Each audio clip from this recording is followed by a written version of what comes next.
Tapi menarik, Ustaz. Gitu. Tapi ini menarik banget. Jadi sebenarnya yang salah tuh siapa atau yang benar tuh siapa, Ustaz? Dalam riwayat yang sahih juga Aisyah mengatakan, wahai para wanita, kalau seandainya kalian mengetahui besarnya hak suami kalian, maka kalian akan mengambil debu telapak kakinya yang kalian letakkan di pipi kalian. Masya Allah. Di saking besar. Kalau si istrinya menawar boleh, Ustaz? Misalkan saya lagi capek nih, suami boleh nggak besok aja? Tuh boleh nggak, Ustaz? Kalau seandainya boleh sujud ini, Nabi nggak jelaskan ruku, nggak berikan contoh, i'tidal, nggak berikan contoh yang lain. Tapi kalau boleh sujud kepada selain Allah, saya akan suruh istri sujud pada suaminya. Diskusi, dialog seputar keluarga Islami. Kemarin kita udah bahas apa aja, Ron? Dari pertama itu. Pertama apa kemarin? Kemarin itu dari ta'aruf, najor, pernikahan, perceraian, poligami itu yang paling ramai kemarin tuh. Poligami. Tuh yang kemarin nonton tuh pada ketawa-tawa tuh. Itu gimana mereka ya sama istrinya? Jangan nanya mereka, tanya Ana dong. Ana yang bahas soalnya. Gimana, aman ya? Aman. Aman. Insya Allah aman. Itu kan bagian dari sunnah kita. Ini sekarang kita mau cari topik yang beda lagi nih, tapi tetap dalam rumah tangga gitu. Oh gitu. Jadi beberapa pekan lalu itu Ana nonton ada video cuplikan gitu. Jadi si suaminya ini pulang kerja, tuh capek banget. Istrinya di rumah main HP lagi rebahan. Terus suaminya bilang, ya intinya ngajak lah suaminya gitu, tanda kutip ngajak. Ngajak makan? Ya ngajak pokoknya lah gitu. Ngajak apa? Ya ngajak itu. Oh iya. Gitu ya. Terus? Gitu. Istrinya lagi main HP. Terus istrinya bilang, ngapain, aku kan capek ngurus rumah gitu. Aku juga ngurus anak-anak. Kamu enak tinggal minta gitu. Terus suaminya juga bilang, aku kan juga di luar kerja capek. Ya udah kalau sama-sama capek kita istirahat aja.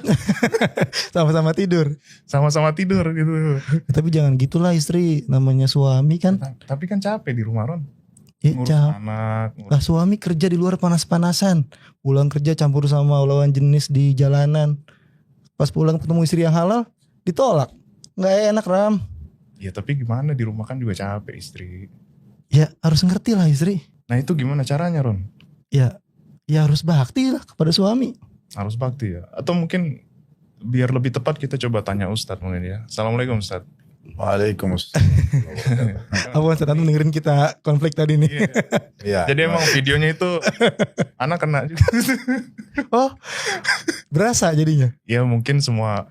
Soalnya di komen juga banyak gitu loh. Di komen juga, wah ini go banget gitu. Tapi menarik Ustadz. Gitu. Tapi ini menarik banget. Jadi sebenarnya yang salah tuh siapa atau yang benar tuh siapa, Zat? Yang benar tuh harus gimana, Zat? Coba, Zat. Karena mungkin anak tambah, Zat ya. Si suaminya ini mungkin ada kebutuhan gitu, Zat. Sedangkan si istrinya juga di rumah mungkin capek gitu. Nah ini mempertemukan itu gimana? Nah. Karena bisa jadi ini jadi sumber konflik gitu di rumah tangga. Nah itu bagaimana, Zat? Alhamdulillah wassalatu wassalamu ala rasulillah. Kalau kita langsung masuk ke contoh tadi, nanti kan ada rinciannya lagi. Suami pulang capek, kemudian dia butuh untuk dilayani oleh istrinya, terutama tanda kutip dalam masalah biologis. Sementara istri lagi bermain handphone dan dia langsung karena merasa terganggu, terusik dengan harus berhenti main handphonenya, akhirnya dia mengatakan, kan saya capek gitu. Terus langsung dia menyalahkan suaminya, kalau kamu enak-enak saja gitu, dari luar datang terus tiba-tiba mau dilayanin. Nah di sini secara zahir tentu yang salah wanita, ya, yang salah si istrinya. Dia harusnya memang bisa memahami kalau itu adalah kewajiban dia, yang merupakan hak suami dalam melayani suami. Kalau dia berhujjah, dia berargumentasi seperti tadi, misalnya mengatakan, ya saya capek juga misalnya. Terus kapan dia layani suaminya? Karena akan tiap hari kalau pulang akan berhujjah yang sama kan. Jadi dia harus bisa memanage waktunya. Masalah kapan dia bagi waktu buat anak-anak, kapan dia bagi waktu buat dirinya sendiri, kapan dia beribadah kepada Tuhannya, dan kapan dia memberikan hak suaminya. Karena Ibnu Taimiyah rahimahullah mengatakan, walaysa 'alal mar'ati ba'da haqqillahi wa rasulih aujabu min haqqiz zauj. Tidak ada lagi yang paling wajib bagi seorang wanita muslimah setelah hak Allah dan Rasulnya yang dia harus jalankan itu dibandingkan dengan hak suaminya. Dan dalam sebuah riwayat yang sahih kata Nabi SAW, awal yang akan dihisab bagi seorang wanita pada hari kiamat adalah hubungannya dengan Tuhannya dan hubungannya dengan suaminya. Jadi memang ini harus diperhatikan baik-baik. Ya, jadi masalah kebanyakan wanita digoda oleh syaitan memang dia justru menyepelekan masalah itu. Mungkin dia lebih peduli dengan kebutuhan dia pribadi, kebutuhan anak-anaknya. Padahal dia lupa sebenarnya itu iya, tetapi nomor satu adalah suaminya. Dalam hak suami itu Ustaz, itu kira-kira ada penjelasannya nggak Ustaz di dalam dalil-dalil yang sahih? Baik. Jadi kalau kita fokus ke bahasan ini penting memang dalam masalah rumah tangga. Contoh misalnya saya waktu pertama nikah, saya bahasakan ke istri begini. Saya sama kamu ini adalah ibaratnya pegawai di satu perusahaan. Perusahaan itu namanya rumah tangga. Pemiliknya adalah Allah. Kalau saya menjalankan tugas yang merupakan kewajiban saya yang hak kamu, atau sebaliknya kamu juga menjalankan tugas kamu yang merupakan kewajiban berarti itu adalah hak saya, maka otomatis kita akan mendapatkan gajinya. Nah, kalau dalam bahasa agama itu pahala. Oleh karena itu setiap suami istri harus bisa memahami mana yang merupakan kewajiban dia yang akhirnya merupakan hak pasangannya, dan mana juga yang merupakan hak dia yang merupakan kewajiban pasangannya. Kalau kita fokus sekarang ke masalah kewajiban istri, yaitu merupakan hak suami, ini memang poin yang paling dasar yang harus dibahas dalam masalah rumah tangga. Karena ini adalah hak yang paling tinggi. Sebelum menikah, si istri ini punya kewajiban berbakti sama kedua orang tuanya. Dan itu di nomor satu kan. Ya dia harus santun, dia harus ramah, dia harus bakti. Makna bakti itu kan luas sekali. Dia berkhidmah, ya, kemudian dia mengalah. Itu semua masuk dalam masalah bakti. Dia mendahulukan orang tuanya. Dia tidak bertutur kata yang kasar misalnya. Nah setelah dia menikah, maka semua yang merupakan tadi skala prioritas buat kedua orang tua itu pindah ke suaminya. Jadi makna kalimat bakti sepenuhnya ini pindah ke suami. Jadi memang dia harus menjaga tutur katanya, ya, sikapnya, terus full pelayanannya, segala macam memang kepada si suaminya. Jadi pada saat orang tua atau si wali perempuan ini mengatakan saya nikahkan kamu sama anak perempuan saya Fulana binti Fulana dengan mas kawin ini, sama dengan si ayah mengatakan begini, ini anak perempuan saya dulu saya yang nafkahi, saya yang kasih makan, kasih minum, kasih perlindungan, pendidikan, segala macam ya. Dan dia pun berbakti dengan saya. Sekarang saya akan serahkan kepada kamu. Kamu terima gak? Iya saya terima nikahnya. Oke, sekarang udah pindah nih, silakan pindah ke rumah kamu, urus semuanya ya. Nah dengan serah terima itu, berarti sang ayah dari nomor 1 menjadi nomor 2 sekarang. Jadi nomor 2. Dalam banget maknanya ya. Akad nikah itu. Dan itu perpindahan tanggung jawab ya Ustaz ya. Dari seorang ayah ke seorang suami. Ya, dan suami di sini kenapa dia lebih besar nanti kedudukannya? Karena memang dia orang asing. Kalau ayah si wanita ini, dia pemilik sperma. Jadi wajar ya. Jadi itu seperti bagian dari tubuh dia. Jadi wajar saja kalau si anak itu harus bakti. Dan dia pun wajar memberikan perhatian ekstra. Tetapi kalau suami, orang asing. Kan tidak boleh menikah sama mahram kan. Dia orang dari luar. Orang dari luar yang tidak dikenal tiba-tiba datang melamar dia. Dan setelah akad nikah, maka tiba-tiba saja diwajibkan bagi si laki-laki ini untuk melindungi, memberikan nafkah, memberikan pakaian, makanan dan segala macam. Ya, sementara pasti ada feedbacknya kan. Nah, si perempuan ini juga harus bakti, berbuat baik, mengalah, memberikan yang terbaik untuk suaminya. Itu kan perpindahan bakti dari orang tua ke suami, Ustaz. Tapi kalau kita ukur, Ustaz, lebih mulia mana, Ustaz? Mulia bakti sama orang tua atau mulia bakti sama suami, Ustaz? Tentu suami. Tentu suami. Karena setelah akad nikah tadi saya bilang itu sudah perpindahan transisi. Jadi kalau suami mengatakan jangan keluar rumah, terus ayahnya atau ibunya mengatakan nak datang ke sini, dia nggak boleh keluar selama suaminya belum izinkan. Jadi udah nggak bisa. Dan suami ini ada ekstranya itu dia satu-satunya orang yang bisa melihat tubuh si wanita ini sekaligus menikmatinya. Sementara sang ayah itu nggak bisa. Sampai umur tamiz itu umur 7-8 tahun udah bisa membedain jenis kelamin, itu udah nggak bisa lagi kan sang ayah untuk melihat badan tubuh anak perempuannya. Anak perempuan itu juga sudah akan risih gitu. Dia kalau sudah 7 tahun, 8 tahun dia mau dimandiin sama dia nggak mau. Nah, tapi suami dia bisa menikmatin semuanya dan tidak ada poliandri dalam Islam. Artinya si perempuan ini hanya mengabdi kepada satu laki-laki ini.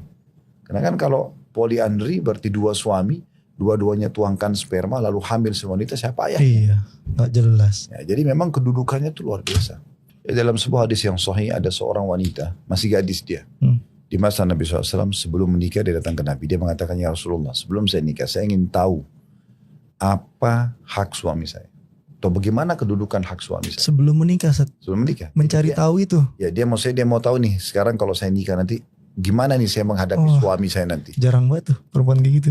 Ya, Masya Allah. maka Nabi SAW bilang, ketahuilah kalau seandainya di tubuh suamimu itu luka dan bernanah, serta engkau membersihkan dengan lidahmu, jadi bukan dengan tanganmu, maka engkau masih belum bisa memberikan haknya. Allah. Jadi saking besarnya hak suami itu. Dan ini memang harus selalu disyiarkan, disampaikan agar setiap muslimah memahami masalah itu. Setiap ayah wajib, setiap saudara wajib memberikan peringatan kepada anaknya, kepada saudarinya. Setiap suami mengingatkan istrinya tentang masalah ini. Nah, karena berbahaya sekali.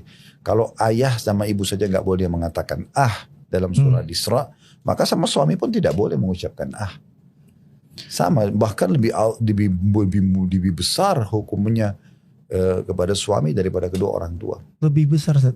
Ya, makanya tadi kan Nabi SAW mengatakan tuh kalau seandainya luka bernanah di tubuh suamimu dan kau bersihkan dengan lidahmu, kau masih belum bisa memberikan haknya.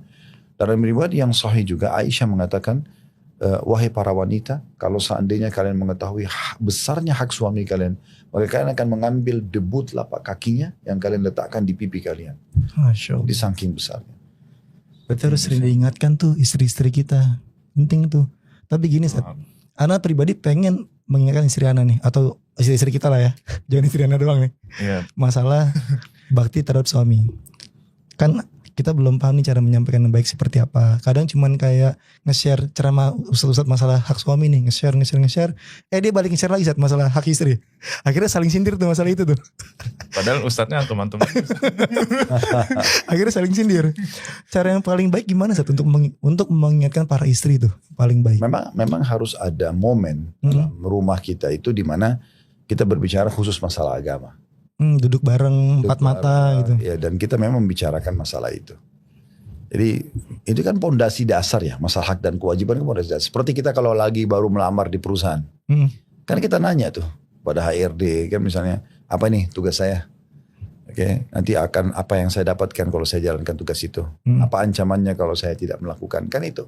Sehingga kita jalan di perusahaan itu kan nyaman karena kita tahu tugas kita mana, kita dapat apa, ancamannya apa. Nah seperti itu. Jadi nggak bisa rumah tangga itu berjalan begitu saja tanpa menyadari tentang hak dan kewajiban. Itu pondasi dasar harus bisa dibicarakan. Komunikasi kuncinya Ustaz. Ya, dan komunikasi ini memang dipilih waktu khusus. Ini ayo kita bicara yuk tentang masalah hak dan kewajiban supaya aku ini tidak keluar dari koridor, kamu juga tidak keluar dari koridor. Nah, gitu. Dan di luar daripada kewajiban ini, berarti hukumnya sudah sunnah. Nah, kalau pasangan mau melakukan, silahkan. Kalau enggak, berarti bukan kewajiban dia. Nah, kita fokus ke masalah kewajiban ini supaya dia pun nyaman, dia fokus kepada kewajibannya yang merupakan hak kita sebagai suami, dan juga kita juga fokus kepada kewajiban kita yang merupakan hak dia. Di luar daripada itu, tambahan berarti sudah ekstra. Bisa dilakukan, bisa tidak. Baik, kalau masalah tadi menarik Ustaz, masalah pelayanan gitu Ustaz. Pelayanan ini berarti karena mungkin suami ini ada kewajiban untuk menafkahi istri Ustaz ya. Jadi mungkin hak kita itu menerima pelayanan gitu. Kalau pelayanan ini definisinya seperti apa Ustaz? Apakah keseluruhan gitu? Mulai dari mungkin anak, terus masak atau segala macam? Semuanya Ustaz? Keseluruhannya. Tapi dari 100% kalau persentase kita presentasikan pelayanan itu 100% misalnya, 50%-nya biologis. Setengahnya. Ya, 50% biologis. Selebihnya 50% lagi itu yang lainnya, makanan, penataan rumah, anak-anak. Jadi kalau 50%-nya itu baik, yang sisanya itu tertopang biasanya. Tapi kalau yang 50% ini rusak, masalah biologis itu rusak, maka akan mengganggu 50% yang tersisa. Makanya dalam Islam itu sangat ditekankan masalah itu kan. Kata Nabi SAW, istri manapun yang dipanggil oleh suaminya berhubungan kemudian dia tidak datang kecuali dilaknat oleh malaikat. Istri manapun yang sedang berada di corong asap rumahnya dipanggil oleh suaminya, dia wajib datang. Dalam riwayat itu riwayat-riwayat yang sahih semuanya, sampai ada pernah wanita datang kepada Aisyah mengatakan, wahai Ummul Mukminin, bagaimana tanggapan Anda di saat kami diminta untuk melayani suami padahal kami lagi kesal, lagi memang nggak mood. Apakah itu wajib buat kami melayani biologisnya, melayani apa yang dia butuhkan? Kata Aisyah, iya. Walaupun seseorang di antara kalian sudah naik di atas tunggangannya, di untanya. Kalau zaman itu unta kan, masih kan sekarang mobil udah mau pergi, suaminya panggil tetap dia harus datang. Dia tinggalkan semua aktivitas yang lain demi untuk suaminya. Kalau si istrinya menawar boleh Ustaz? Misalkan saya lagi capek nih, suami boleh nggak besok aja? Itu boleh nggak Ustaz? Ini malam lebih niat ya. Kalau memang betul-betul dia dalam kondisi sakit, memang dia letih sekali, itu lain. Karena itu dia sendiri yang tahu, ya. Dan itu biasanya sesekali terjadi. Tapi kalau rutin terjadi penolakan, rutin terjadi pembengkalian kewajiban ini berarti bukan masalah masalah negosiasinya, tapi masalah memang dia tidak mau menjalankan kewajibannya. Dan ini bisa masuk dalam bab nusyul. Yang Allah sebutkan dalam surah An-Nisa, wallati takhafuna nusyudahunna fa'iduhun. Para wanita yang kalian khawatirkan nusyud itu pembangkangan. Tidak mau jalankan kewajibannya. Ya. Maka fa'iduhun, ingatkan mereka.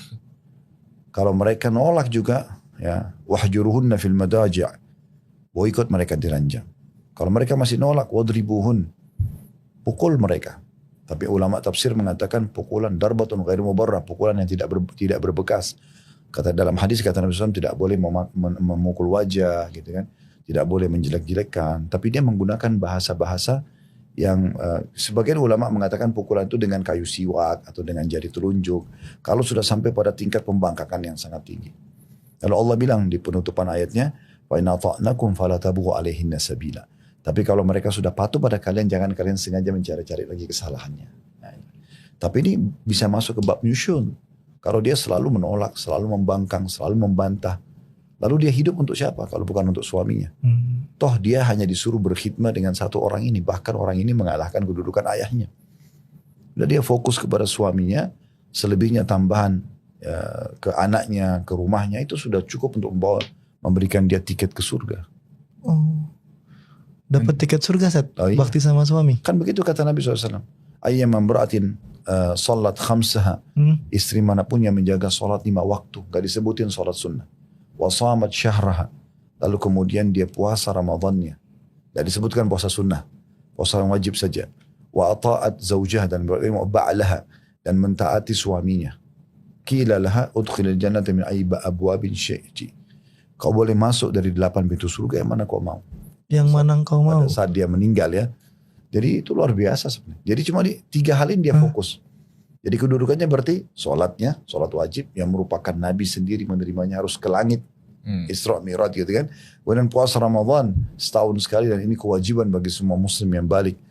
Kemudian diikuti dengan taati suaminya. Maka 3 loh. Ya, cuma 3 itu. Jadi kedudukan suami itu luar biasa. Setelah puasa dan sholat datang suami. Iya. Enak banget Ram kayak gitu. Cuma 3 yang wajib-wajib. Tapi yang 3 ini 8 pintu surga dilakukan. Enggak juga. Enggak, 3 mungkin. Makanya butuh pembekalan ilmu agama. Nah, tapi itu enak banget, dapat keutamaan tersendiri para istri-istri itu. Nah kalau suami Ustaz gimana? Punya nggak keutamaan yang serupa kayak gitu terhadap istrinya Ustaz? Itu nanti ada bahasan sendiri. Ada bahasan tersendiri ntar nih. Part 2 nih. Siap-siap. Jadi supaya tidak tumpah tindih, kita fokus dulu ke. Buat suami-suami yang iri, sabar. Ini kita bahas istri dulu. Tapi Ana boleh balik ke tadi Ustaz, masalah biologi Ustaz. Misalnya si istri ini misalnya capek Ustaz. Cuma memang harus melayani. Ketika melayani itu kayak anggaplah tidak ikhlas itu Ustaz. Maksudnya ya udahlah gitu. Oh, yang penting kewajiban selesai. Yang penting selesai gitu. Nah itu gimana Ustaz? Mirip dengan orang sholat tapi capek. Cuma ini kan kewajiban dia harus kerjakan.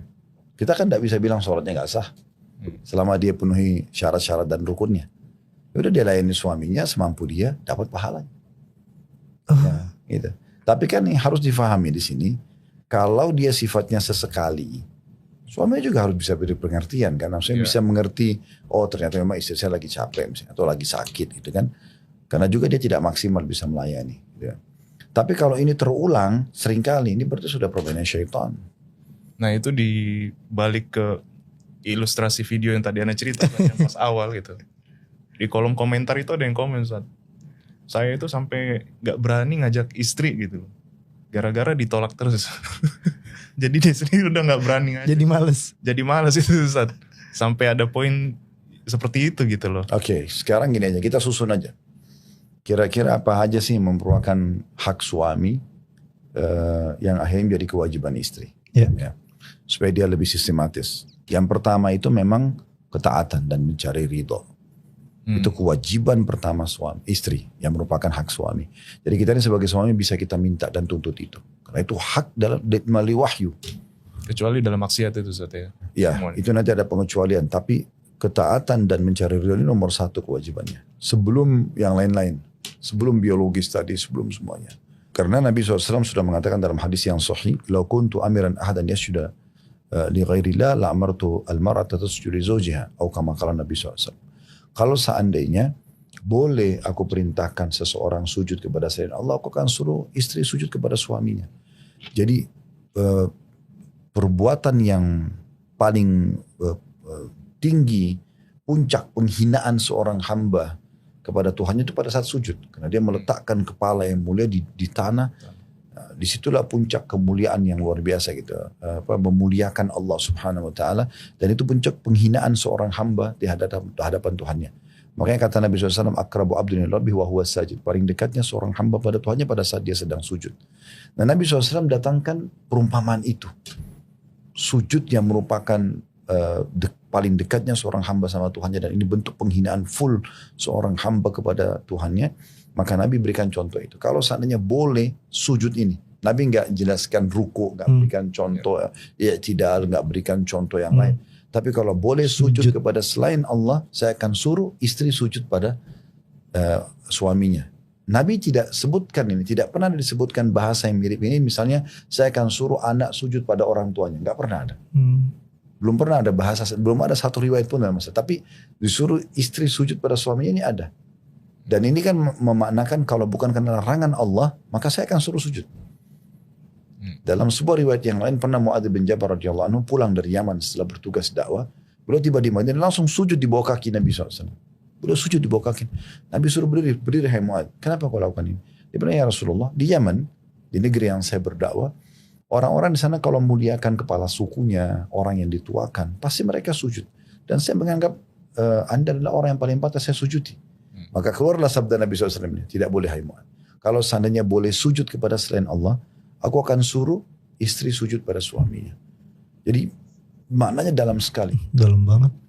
Dan kata Nabi SAW dalam hadis yang lain, langsung saya terjemahkan ke bahasa Indonesia. Kata Nabi SAW, tidak ada seorang istri yang menyakiti atau membuat suaminya murka, marah, sakit hati misalnya. Kecuali yang di langit Allah langsung terlibat murka pada wanita tersebut sampai dia buat suaminya ridho. Jadi memang hubungan masalah keridoan suami membuat dia tersenyum, membuat dia terhibur, terpenuhi. Ini luar biasa ini. Ini langsung menjalin hubungan baik sama Tuhan Allah Subhanahu wa taala. Dan kalau dia rusak hubungan itu, maka dia rusak hubungannya sama Allah. Bisa dibilang ridho suami juga sama dengan ridho Allah nggak, Ustaz? Enggak. Dia datang setelah ridho Allah. Datang setelah ridho Allah. Ya. Oke. Makanya tadi saya bilang Ibnu Taimiyah mengatakan tidak ada hal yang lebih wajib bagi seorang wanita ya setelah hak Allah dan Rasulnya dibandingkan hak suaminya. Jadi memang luar biasa dalam sekali itu. Dia harus cari keridhaan itu. Dan dalam hadis yang lain juga kata Nabi SAW, seingat saya riwayat Imam Ahmad hadis ini, tidak ada wanita yang meninggal dunia, kemudian suaminya ridho. Ridho itu kayak merasa kehilangan. Karena selama hidup dia berkhidmat, dia betul-betul loyalitas terhadap kepada suaminya, kecuali pasti akan dimasukkan ke dalam surga. Masya Allah. Jadi apa itu kuncinya di suaminya. Jadi untuk istri kalau sudah menikah, tidak ada lagi dikatakan ridho orang tuanya akan menjadi penyebab ridho surganya atau masuk surganya. Tapi ke suami. Ya. Jadi memang ini kedudukannya luar biasa. Maka oleh karena itu setiap wanita wajib memahami masalah ini. Betul-betul dan setiap orang tua mengingatkan anak perempuannya. Kunci surganya istri di suami. Ya. Dan ini poin pertama. Ini masalah keridhaan dan taat. Keridoan dan taat. Ketaatan yang penting di sini adalah, tapi tadi Rama singgung, ya, ada pengecualian. Karena kata Nabi SAW, la ta'ata li makhlukin fi ma'siyati khaliq. Tidak boleh ada ketaatan pada makhluk. Di sini istri pada suaminya, anak pada orang tuanya misalnya, bawaan pada atasannya, masyarakat pada pemimpinnya misalnya. Tidak ada ketaatan kepada makhluk yang berbuat maksiat pada Sang Pencipta. Dalam riwayat lain, la ta'ata illa fi ma'ruf. Tidak ada ketaatan kecuali pada hal yang dibolehkan. Nah, selama suami itu ngajak sesuatu yang tidak ada bau haram dalam agama, tidak dilarang. Kayak misalnya, tolong temanin saya di sini, ayo kita jalan sama-sama ke sana, ayo layani ini, ayo gini dan gitu. Maka itu wajib bagi dia. Wajib nurut. Jadi memang ini mencari keridhaan. Dan di sini memang sang istri harusnya memahami ini perintah Allah dan Rasulnya. Dia tidak ada lagi suaminya, tapi dia lihat perintah Allah dan Rasulnya. Banyak kan dalam agama itu, kayak kita bangun sholat malam, kayak kita pergi berjihad. Itu kan semua butuh pengorbanan yang besar. Kalau kita faham itu adalah perintah Allah dan Rasul dan kita kejar keutamaannya, maka akan mudah untuk dikerjakan. Ini poin pertama, itu kan, yang merupakan kewajiban istri, kewajiban istri yang merupakan hak suami. Kemudian yang kedua, ini masalah tadi, masalah biologis itu. Jadi setelah keridhaan itu adalah masalah biologis. Jadi kita ini laki-laki memang Allah karunia sperma. Sperma itu ada kandungan zat panas, ada api. Yang memang dia itu panas. Dia kalau tidak terlampiaskan, kuasa Allah sebentar. Karena kan di situ bibit manusia. Jadi dia harus dituangkan supaya akhirnya manusia itu ada regenerasi kan. Nah, sekarang kalau supaya itu mau dituangkan, Allah berikan kita syahwat, Allah berikan kita rasa suka dan segala macam. Sehingga mau dituangkan. Kalau tidak kan mungkin kita tidak akan mau berpikir itu. Nah, kalau dia tidak dituangkan justru biasanya lebih banyak mendatangkan emosi. Nah, dalam rumah tangga itu banyak perempuan yang tidak paham. Suaminya emosional justru karena biologisnya terbengkalai. Tapi kalau biologisnya terpenuhi, tadi yang saya bilang sebenarnya dari 100% pelayanan itu 50% itu adalah biologis. Kapan dia bisa memenuhi itu, maka pasti hati suaminya lunak. Setuju, Zat. Lancar-lancar aja pasti semuanya. Ya Ram. Dan ini mungkin berbeda, mungkin anak nyebrang sedikit. Biologi suami ini sama istri berbeda Ustaz ya? Oh beda sekali. Itu sudah jelaskan panjang lebar oleh para ulama. Perempuan tidak punya apa-apa kecuali sel telur. Dan ini terjadi juga pada hewan, bukan cuma manusia. Mereka itu walaupun tidak terjadi interaksi biologis, mereka gak ada masalah. Kalau laki-laki gak bisa. Makanya santai aja dia. Main handphone pulang kerja gitu tadi. Ya. Kita yang gemeter. Iya. Dan memang terlalu banyak hadis berhubungan dengan masalah itu. Terlalu banyak. Bahkan saking pentingnya masalah biologis itu sampai Aisyah mengatakan dalam hadis Bukhari Muslim, Rasulullah SAW kalau menemukan kami sedang haid, berhalangan, dan beliau ingin menggauli kami. Berarti dalam kondisi beliau poligami ya, punya beberapa orang istri, tapi tetap aja wanita istri beliau yang sedang haid beliau gauli. Jadi saking luar biasanya pengaruh sperma itu kan, sampai tetap ada kebutuhan walaupun istri itu sedang haid. Jadi kata Aisyah menggambarkan, kami kalau sedang berhalangan atau sedang haid dan Rasulullah SAW ingin menggauli kami, maka beliau menyuruh kami mengencangkan kain di tempat keluar darah, kemudian beliau menggauli kami. Karena istimta atau menikmati istri itu dibolehkan dalam keadaan apapun, gitu kan? Dalam dengan gaya apapun kalau bahasa kita, kecuali dua hal yang dilarang: meletakkan kemaluan di kemaluan pada saat haid atau nifas, dan memasukkan kemaluan laki-laki ke dubur wanita. Selain daripada ini tidak ada masalah. Contoh misalnya onani haram kalau laki-laki kerjakan sendiri, tapi di saat istri yang lakukan tidak haram. Misal contoh, jadi dia bisa istimta, dia bisa menikmati itu. Jadi saking besarnya pengaruh sperma sampai seperti itu. Dan Nabi SAW pernah mengingatkan juga para sahabat. Satu waktu Nabi SAW lagi jalan dengan para sahabat, tiba-tiba beliau mampir di rumahnya, lalu kemudian beliau biologis. Dan beliau keluar dalam kondisi sudah mandi.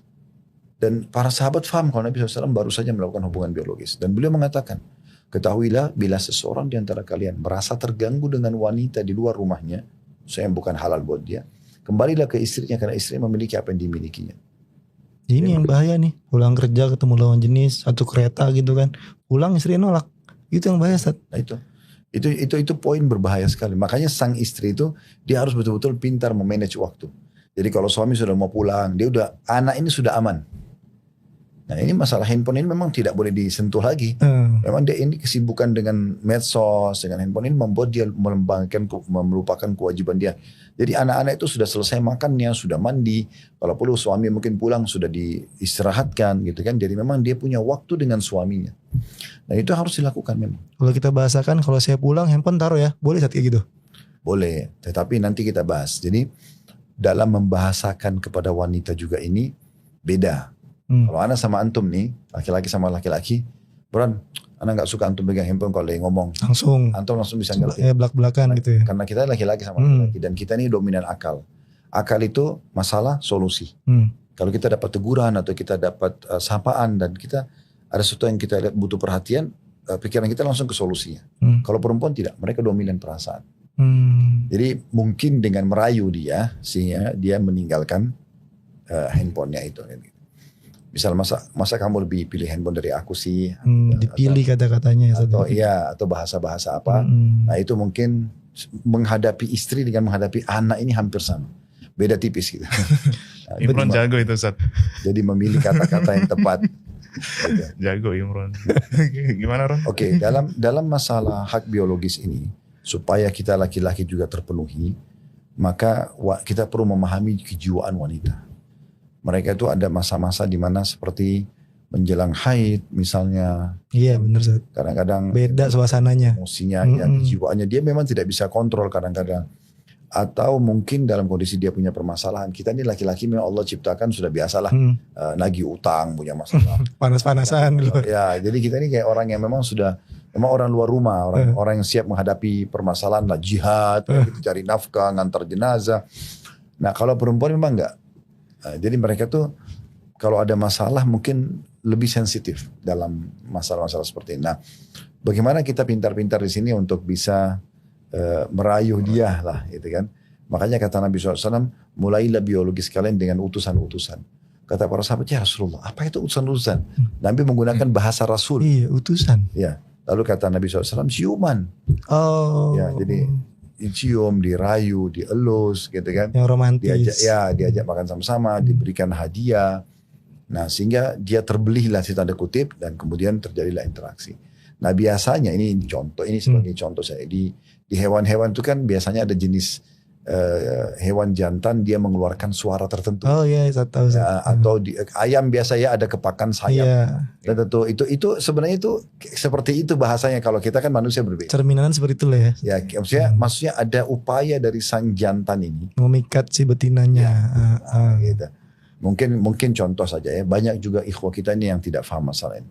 Mereka pulang kerja betul memang capek. Tapi kan antum kena asap di luar rumah, antum berantakan lah penampilannya, badannya bau. Tiba-tiba lihat istri yang sudah cantik, udah mandi, langsung mau dijama aja. Kan kita bisa bayangkan bagaimana kalau istri kita yang sedang mau biologis, sementara dia masih bau masakan, bajunya masih kotor, kan tidak pantas. Jadi yang masuk akal juga, kita masuk rumah, mungkin yang paling bagus tuh kita mandi dulu, fresh, pakai parfum, pakai baju yang bagus, duduk ngobrol, dengarin dulu lah mungkin 15 menit setengah jam problem dia selama 8 jam kita tinggal apa aja sih, dia buat apa saya tadi. Jadi dia tuh merasa kita hadir dalam hidupnya. Nah setelah itu baru kita bisa masuk ke interaksi biologis. Dibeli dulu berarti ya. Jangan langsung minta hak jor-joran gitu. Dipikat dulu dengan kata-kata yang romantis. Gimana? Jangan buka di sini. Nah itu yang kedua itu. Jadi itu masalah biologis. Dan ini Pak suami istri wajib merenungi hadis Nabi SAW. Waktu sahabat-sahabat miskin datang dan mereka mengatakan, ya Rasulullah, sahabat-sahabat kaya kami mengalahkan pahala kami. Karena kami sholat, mereka sholat, kami puasa, mereka puasa, tapi mereka mengalahkan kami dari sedekah harta mereka. Ajarkan kami amalannya, kami bisa menyamai sedekah mereka. Kata Nabi SAW, Allah memberikan kalian banyak sekali sumber pahala. Lalu Nabi rincikanlah, tapi diantaranya kata Nabi SAW, di kemaluan kalian ada sedekah. Nabi sebutin kemaluan karena orang miskin ini, di masa itu mereka menikah mudah. Ya, mereka menikah sama orang yang sepadan, sekufu, udah menikah walaupun mereka sama-sama tidak mampu. Jadi interaksi biologis kalau sudah suami istri gratis kan gitu. Mereka bukan kayak pelacur harus bayar segala macam. Maka Nabi SAW bilang di kemaluan kalian ada sedekah yang besar.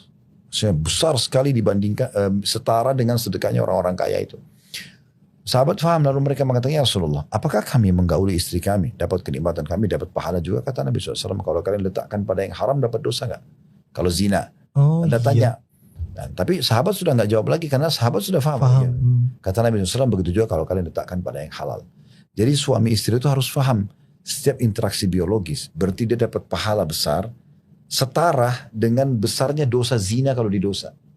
Karena kan Nabi SAW memberikan gambaran, kalau dia letakkan pada yang haram, zina dosa besar nggak? Dosa. Nah kalau dia yang halal, pahalanya besar loh. Nah, Oh ini kalau pada paham pada semangat nih untuk Harusnya begitu. iya besar pahalanya dong. ya memang Betul. begitu. Harus dibahasakan. Sat. Tuh, kan setiap ibadah itu, supaya kita termotivasi untuk mengerjakan, kita harus cari tahu janji Allah. Tahu ilmunya dulu ya Ustaz. Ya, jadi kayak Iya. misalnya kita ingin rajin sholat malam. Ya, sebelum sholat malam baca dulu keutamaan sholat malam itu. Jadi kita tahu apa yang kita dapatkan kalau sholat malam. Sebelum baca Quran, baca dulu keutamaan baca Quran itu supaya kita termotivasi mau baca Quran. Sebelum sedekah, sebelum haji dan umroh, sebelum apa saja, baca keutamaannya 5-10 menit kita akan tahu, oh saya dapat ini ternyata. Termasuk orang jihad, berperang, menumpahkan darah kan. Apa yang membuat orang berani untuk menumpahkan darahnya? Karena dia tahu, oh saya dapat ini loh. Misalnya. Nah seperti itu. Sama dengan biologis itu. Kalau enggak orang bermalas-malasan. Iya. Ada banyak di pengajian itu seringkali ibu ummahat kita mengirimkan pertanyaan via kertas. Ustaz, bagaimana saya harus bersikap? Seperti tadi kalau misalnya suami nggak dilayani. Ada banyak juga istri yang mengeluh sama. Suaminya nggak layani. Dia sudah dandan, dia sudah rapi, dia sudah coba segala macam, tapi suaminya memang nggak mau sentuh dia. Misal, kan jadi masalah. Sampai pernah ada kasus si istri ini sengaja menaruh obat perangsang di minuman suaminya supaya suaminya mau menggauli dia. Jadi memang ini masalah permainan syaitan. Tadi saya bilang kalau rusak biologis itu, rumah tangga 50% sudah rusak. Makanya kata Nabi SAW dalam hadis sahih, iblis itu punya singgasana di lautan. Dan dia ingin menyaingi Allah karena singgasana Allah kan di atas air. Allah mengatakan wa kana arsyu 'alal ma'. Singgasana Allah di atas air. Tapi kata Nabi SAW, iblis tidak akan pernah menyaingi Allah. Dan setiap hari anak cucunya melaporkan, saya baru membuat orang membunuh, saya baru membuat orang mencuri. Bagi iblis yang gak biasa. Sampai ada yang mengatakan, saya baru menceraikan suami istri. Maka kata si iblis, kamu jagoannya. Bagaimana cara menceraikan suami istri? Nanamkan bibit-bibit kebencian. Bermula di situ bibit paling pertama adalah kalau bertengkar mereka tidak biologis. Karena kapan mereka biologis cair tuh masalahnya. Oh, oke. Biologisnya harus tidak. Jadi ngambekan sedikit aja 2 hari 1 minggu gak biologis. 2 hari 1 minggu kayak Ini- kenal tuh. Ini kehilangan pahala dan sangat membuka pintu-pintu syaitan nih. Ah, Makanya tidak boleh rusak biologis itu. Nah semua yang berhubungan dengan masalah yang bisa membangun, mengembangkan, memperindah biologis itu wajib dilakukan. Kayak tutur kata gitu kan. Pokoknya semua cinta, rindu, apalah kekasih itu tuangkan semua kepada pasangan. gombal-gombalnya pelajarin lagi tuh. Supaya nanti kalau dia pun digombal oleh orang lain tidak mempan. Bener Ustaz. Saya udah dibuat, suami saya sudah sering bilang kok. Gitu kan. Jadi berasa paling cantik sedunia ya Ustaz. Ya. Puisi. Terus berpenampilan yang menarik bagi dia kan gitu. Yang umum lah orang pakai baju kaos ketat, orang pakai celana dalam khusus gitu-gitu apa. Terus kemudian pakai parfum yang disukai oleh dia gitu kan. Itu semuanya hal-hal yang positif saja. Kalau dia sampai effort kayak gitu Ustaz, apakah ada tambahan pahala buat dia Ustaz? Ketika dia berusaha lebih maksimal lagi. Tentu. Iya. Tentu. Di ibadah itu kapan dia dikemas, kemasannya itu dan nilai pahalanya sendiri. Contoh misal, si A sama si B, dua-duanya mau sholat malam. Yang satu si A ini pada saat dia bangun sholat malam, dia terkaget, udah dia sholat aja dengan baju yang dia pakai, kaos misalnya, sarung misalnya, udah dia sholat aja, dapat pahala, tapi hanya sekedar pahala sholatnya saja. Kalau si B, kita kasih contoh si B ini enggak, dia sebelum tidur, dia udah siapin pakaian khusus yang dia mau pakai, dia udah bubuhi parfum, dia udah siapkan kopi khusus, dia sudah siapkan bacaan ayat Al-Quran yang dia mau baca, berapa ayat misalnya, berapa rakaat dia mau sholat, jam berapa dia bangun, ada kemasannya. Kemasannya ada nilai pahala sendiri. Oke.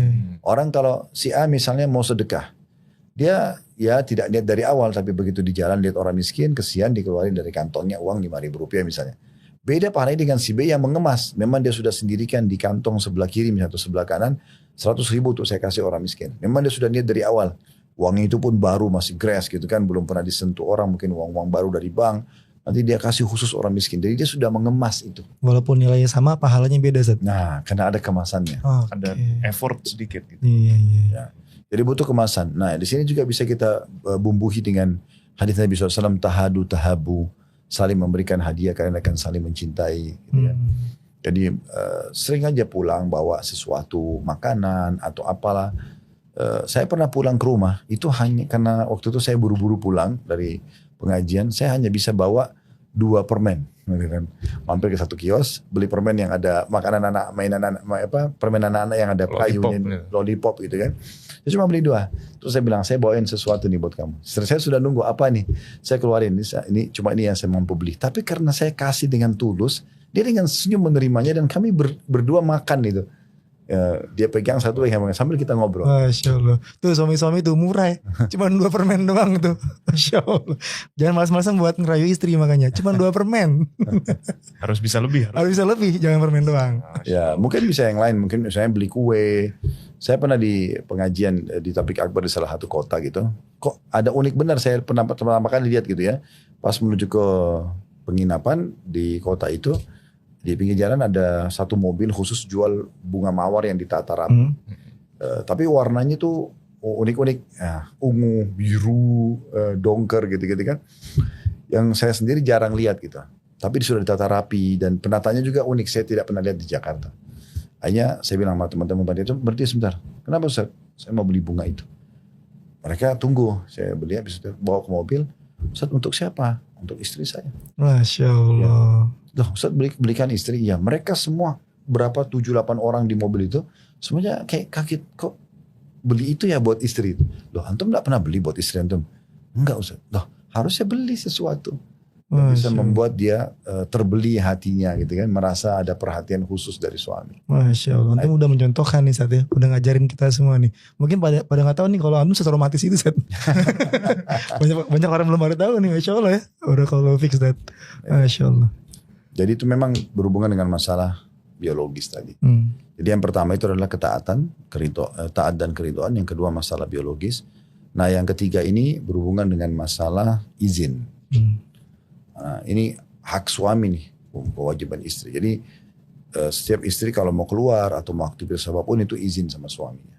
Terutama kalau keluar rumah atau memasukkan orang dalam rumah. Nah begitu dalam hadis disebutkan. Jadi kata Nabi SAW, makna hadisnya kalau seorang wanita keluar dari rumah tanpa izin suaminya, maka dilaknat sampai dia kembali.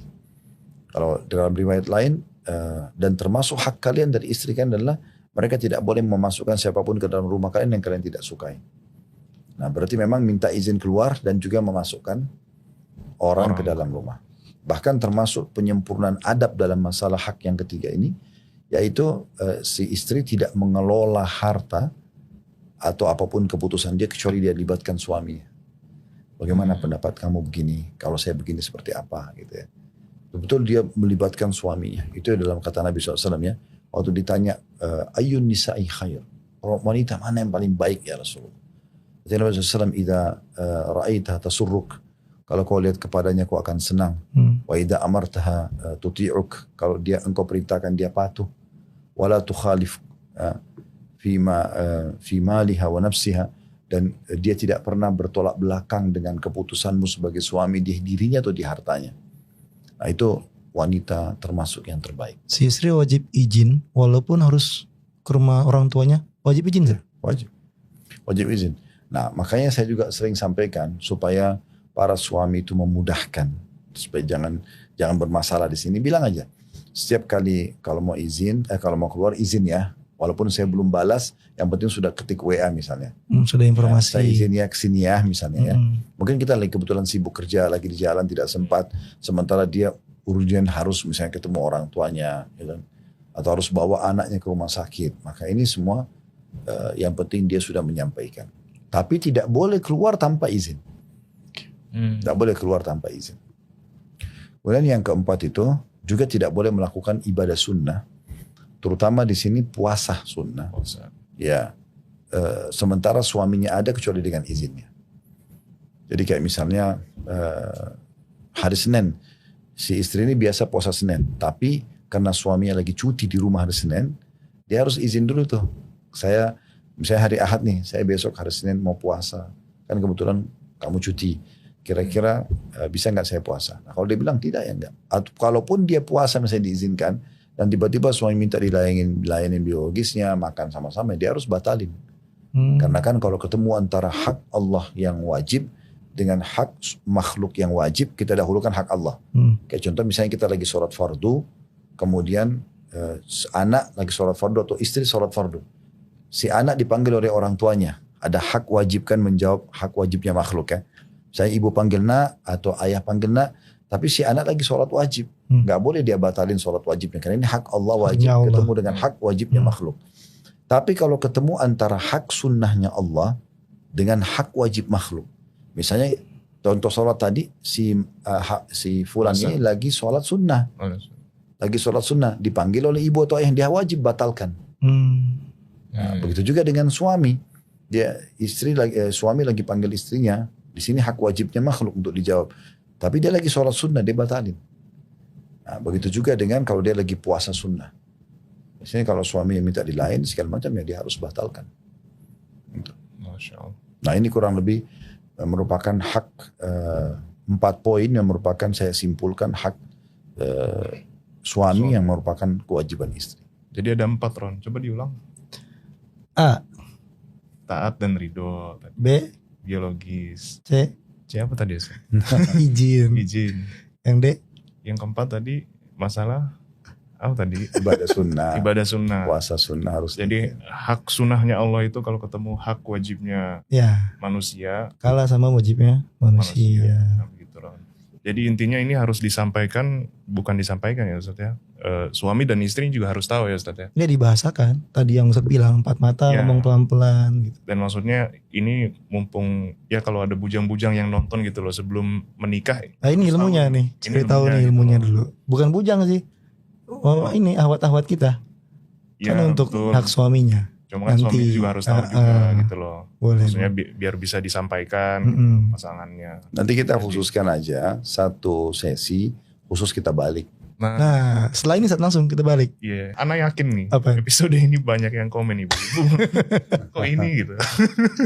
Nah, ternanya kapan yang haknya istri kapan? Sabar Bu, sabar. Kita lagi produksi nih Bu. Doain lancar semuanya Bu. Apa nggak usah cukupin aja ya? Gimana? Jangan nanti panjang. Nah, itu nanti egois. Oh egois. Oke. Banding, Masya Allah. Masya Allah, jazakallah khair Ustaz untuk ilmunya dari awal tadi. Masya Allah, daging semua tuh. Sampai dengan poin keempat, dan itu bukan hanya untuk istri tapi buat kita para suami juga. Harus paham juga. Harus paham. Supaya bisa menyampaikan. Dan bukan buat istri juga, bahkan buat anak perempuan ya. Anak di rumah ada 2 anak perempuan, Imron juga. Insya Allah itu harus disampaikan benar-benar karena kalau nanti mereka menikah pun itu harus dilakukan gitu loh. Ya. Insya Allah cukup sampai sini Ustadz, dan teman-teman yang menyaksikan program ini, kita akan ketemu lagi di episode berikutnya ya. Yang ditunggu sama ibu-ibu nanti. Tungguin aja ya Bu.